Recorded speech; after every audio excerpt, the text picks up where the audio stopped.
His boots crunched dead leaves behind me. I turned just in time to see the smirk. "Thanks for signing over the beach house." Then he shoved me, hard. I fell backward. Branches snapped. The ground vanished.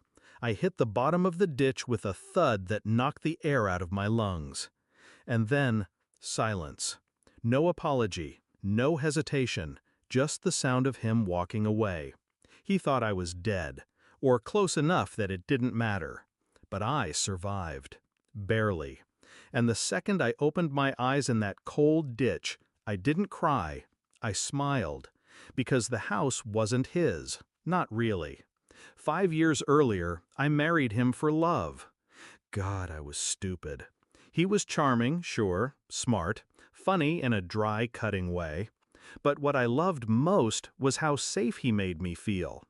We bought the beach house together on our 2nd anniversary. Oceanfront, weathered gray shutters, a porch that groaned like it remembered every storm. It was the only place that ever felt like mine. He said he wanted to grow old there. I didn't know then that he meant to grow old alone. Things started shifting last fall, subtle at first. Late nights, password changes, more boys' weekends, less eye contact. He stopped touching me, but started asking about the deed. Then one night I made coffee too late and couldn't sleep. His phone lit up while he was in the shower. Once she signs the transfer, it's ours. After that, we're free. Her name was Michelle. She worked at the bank. He met her while refinancing the house. They'd been planning it for months, to make it look mutual, to make me seem unstable, to get me to sign everything over voluntarily.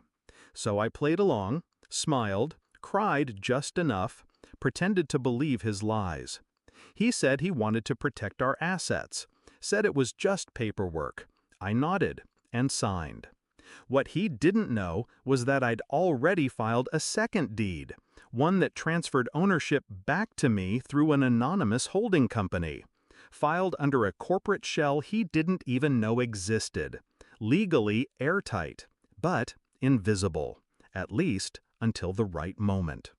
The night he drove me out to the woods, I knew something was off. Said he wanted to talk. Said we needed closure. He wore cologne, too much of it.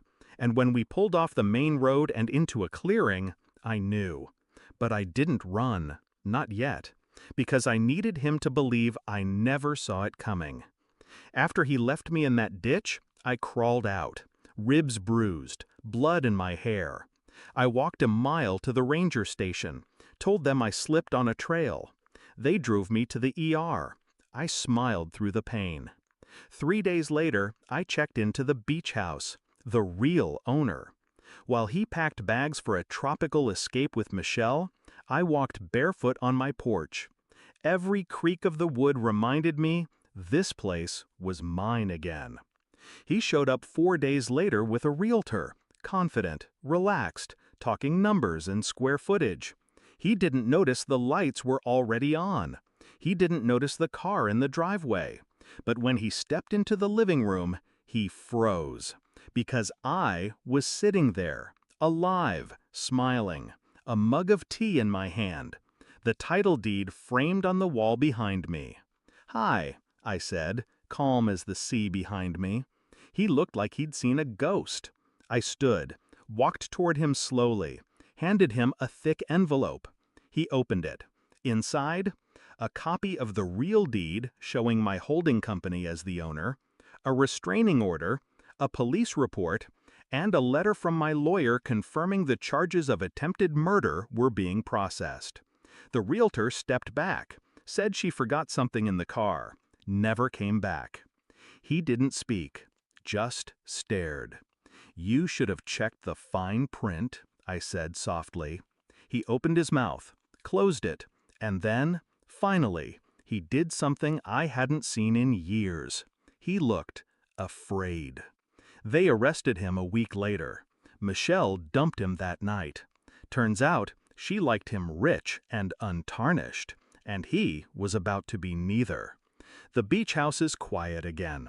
But sometimes I sit in that same living room, staring at the fireplace, remembering the moment he froze. The moment the hunter realized the trap was never mine.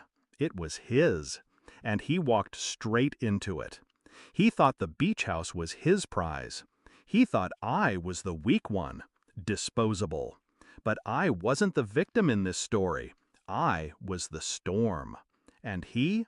Just another body I left behind when the tide came in.